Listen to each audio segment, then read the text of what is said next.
Right now, there are politicians here who want you to only read what they agree with and only see what they approve. You might think I'm talking about some dystopian fantasy world where the truth is now fiction and thoughts are crimes, but sadly, I'm talking about Australia, this country, which I thought prided itself on the ability to engage freely with ideas. No, that Australia is no more. This is now a country where politicians wish to haul media organisations and journalists before Senate inquiries and royal commissions in order to prevent them from criticising them. Now, Sarah Hanson-Young, who works for you, wants the media and ideas themselves to be regulated. In her bid for a Senate inquiry, she has masked her crusade for power and journalistic subservience as a case for media diversity. Miss Hanson-Young and her glass-jawed colleagues, such as Labor MP Andrew Leigh, have backed Kevin Rudd's Royal Commission petition, which claims Australia's media market is overwhelmingly controlled by News Corp. The petition ironically makes the argument that Australians who hold contrary views have felt intimidated into silence, even though that's exactly what proponents of the Royal Commission are doing to Conservatives. The petition also argues, quote, these facts chill free speech and undermine public debate. Well, what are the facts? Is Australia's media landscape dominated by Conservative voices who aid the coalition? University of Canberra academics have authored the extremely comprehensive Digital News Report for Australia 2020. On the 97th page of the research, the authors have demonstrated in detail how many news websites cater to progressives and how many cater to conservatives. This is not me determining what slant each website has. This is independent researchers asking the people who visit the websites about their political orientation. It's a measurement of what the audience self-identifies as politically speaking. And here is something that should be a shock to absolutely nobody with a brain. The majority of Australia's news outlets cater for progressive readers. Of course, this is a sign of a dynamic media environment where voices from all spectrums can be heard. I don't agree with pretty much anything Junkie publishes, but only a child would want Junkie shut down because of that. People should be free to read all of the most left-wing content they want from Junkie, Crikey, The New Daily, The Guardian, The Conversation, The Saturday Paper, Vice News, and yes, the ABC, which you can see in this graphic, is now proven empirically to be left-leaning in its digital appeal. And take Sky News, which is the preferred website for Conservatives on the other side of the scale. Our critics try to suggest that we are far right, but according to this research, we are closer to the centre than The Age, which sits more extreme to the left. And there are more than 5 major news websites skewing much further out to the left than The Age. But no Senate inquiries or royal commissions into these outlets being demanded by the Greens or disgruntled former Prime Ministers. Australia is so overwhelmingly digitally dominated by left-wing and progressive news outlets that Kevin Rudd's claim about Conservative media dominance benefiting the coalition are farcical. In fact, of the top 10 biggest news websites in the country, according to this report, only 2 are mostly visited by Conservatives, 9news.com.au and The Australian. And The Australian has pulled off that impressive feat while being paywalled, meaning everyone visiting the website is actively and consciously paying for the content. What do Kevin Rudd and Sarah Hanson-Young want? To stop you from being able to choose which news outlet you subscribe to? Because they personally don't like the publications? And the media landscape is so oversaturated that 2 of the loudest progressive voices, BuzzFeed and 10 Daily, have actually closed down since this research was done, just earlier this year. There is so much oversaturation in left-wing journalism that these newsrooms couldn't even compete. And here at Sky News, our competitors have been furiously writing stories about our digital strategy because we are, quite frankly, doing much better than them. As they begrudgingly have to admit, we've become Australia's biggest news brand on social media, reaching more people than any other media organisation. And part of that is because we have lots of great content and a strong relationship with viewers and the issues that matter to them. But just because these journalists from left-wing websites produce content which doesn't resonate with the general public, that doesn't mean there's any malicious or illegal market dominance occurring. In the digital team at Sky News, we have a handful of young, passionate and hard-working journalists, a much smaller number than digital newsrooms at the ABC, the Sydney Morning Herald or even The Guardian.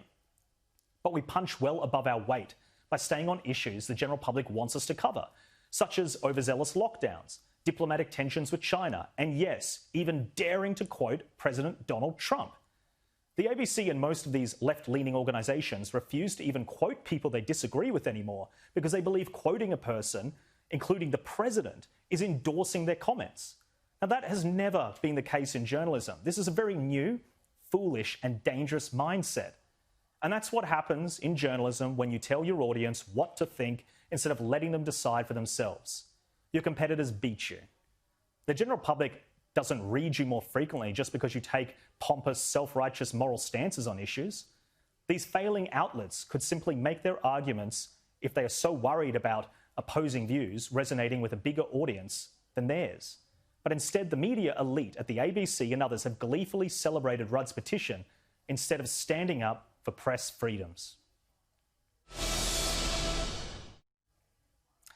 Kel, what do you think? Is the media landscape dominated unfairly by Conservatives? Well, we're talking about media dominance. I was trying to count them up today. The ABC has, by my count, if you put together the on-air and digital radio stations, 11 networks, 11 radio networks and 4 television networks, plus they're online. Now, with that's a massive output. That's a massive control. If that was in the hands of a private operator, then you'd say, oh, that's too much in one person's hands. It's in the ABC, but they are left of centre, so they're okay. And I try to work out why it is people who are left of centre want to silence everyone else. Rowan Dean said to me at lunch last Sunday, he said, Kel, it's because they're not interested in reasoning, they're interested in emotions. So they're not thinking things through, they're feeling that this is right and they're feeling that you are wrong. So you can't reason with them, you can't talk to them. All they've got to say is, I find you morally repulsive, you've got to go away and you've got to be silenced. Maybe that's what it is. It's the triumph on the left of emotions over thinking. If that's what it is, this is going to be a difficult battle. Definitely. And Chris, you touched on something earlier this program where you were trending on Twitter, even though you're not on Twitter. I mean, maybe part of the problem is these left-wing journalists spend all their time on a tiny, insignificant platform like Twitter, which doesn't drive any traffic. Maybe if they hopped off there and had a chat to real people, that they could talk to more Australians. Yeah, well, they live in this echo chamber and they actually think Twitter's the real world, and it's fueled by ABC journalists and a lot of press gallery journalists, and they actually think that they're dealing with real people. They're actually dealing with sort of left-wing activists, university students and political staffers and the like, and it's not the real world. And look, it's the same problem here. You've got Sarah Hanson-Young, Malcolm Turnbull, Kevin Rudd, wanting to silence anyone who disagrees with them. Instead of winning the arguments or coming up with policies that people will vote for, they want to silence their critics and blame all their failures on other people, on the horrible media. And it's at heart, the real issue here is their disdain for Australians, their disdain for voters. They think voters are so dumb that they can be manipulated by media, and they think their policies are so good that the only reason they don't get elected or remain Prime Minister or have their policies endorsed is because dumb voters have had their minds polluted by evil Conservatives. It is that pathetic, but it is dangerous because they have an enormous amount of power through Parliament, through the ABC and through the sort of digital giant support they get, and they're trying to push this agenda. The real worry here, the real scandal in the Australian media environment, and I agree with you, let 1,000 flowers bloom, the real scandal is that nearly $1.5 billion each year is put into 2 public broadcasters who, by law, are supposed to be pluralistic and objective, and they're not. They're just green left mouthpieces. That's the scandal, and that's the only distortion in the Australian media. Yeah, well said. And Rebecca, the media has never been more diverse than it is now. I don't know if you could see the graph there, but there are dozens and dozens of organisations that cater to progressives. It's the golden age if you want to read something. A niche exists. It is out there for your particular orientation. What's the problem? Absolutely. Well, it's never been easier to publish your views via social media to begin with, or to start up a website and chase those eyeballs if you want to.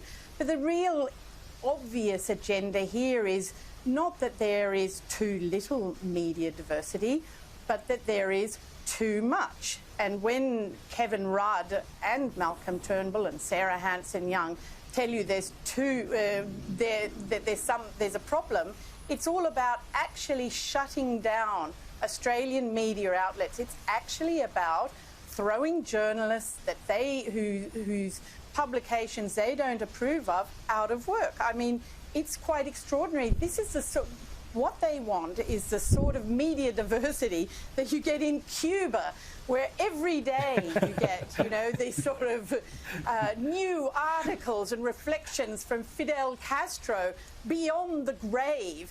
And we seem to be being haunted at the moment by Mr Turnbull and Mr Rudd, who turn out to be two of the most miserable ghosts in the Australian political landscape. We have seen them more than 3,500 times. How much more of this Cuban-style diversity can anyone take? Exactly, and like a free media only if it's complementing you, I guess. So that seems to be the stance on the left. Yes. But speaking of media diversity, I want to go back to the ABC because they're a very diverse organisation, and you might recall the $3 million a year ABC Life, which the ABC actually promised to shut down several months ago. Well, it's continuing to churn out garbage articles that no one will ever unironically read, and they wonder why their digital reach is so bad.